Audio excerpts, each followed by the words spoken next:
مرحبا، هيدي رسالة توعية. فتاة لبنانية تعرضت لاعتداء بقلب سيارة السيرفيس. إذا معكم وقت اسمعوا القصة وانتبهوا.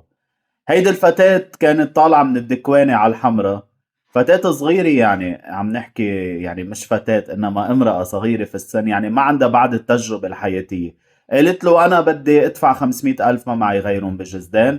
قال لها تفضلي أهلا وسهلا. طلعت معه، وقتها وصلت على الحمرة بدها تعطيه 500، قال لها بدي 700. قلت له بالجزدان أنا ما معي إلا 500 ألف وما معي إلا $100، يعني بتصرف لي $100؟ قال لها هات الجزدان. سحب الجزدان منها بالقوة، وحاولت هي تقاومه لكن ما قدرت. اخذ الجزدان بالقوه منها، وقال لها انا فقير وانا عندي عائله. وحسب ما وصلنا من والدتها، يعني عندي كل التسجيلات الصوتيه، والدتها قدمت بلاغ للاجهزه الامنيه. انا فقير وانا بحاجه. سحب منها جزدان ونزلها بالشارع وفل.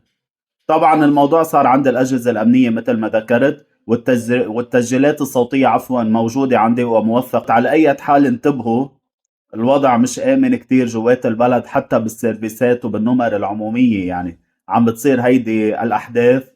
انتبهوا شو عم بتقولوا كمان، أو كيف عم تتحاوروا. مش ضروري يعرف بجزدانة قد ايه فيه، مثلا هي الفتاة تقول له $100 أو غير. مش ضروري يعرف إنه في هالمبلغ.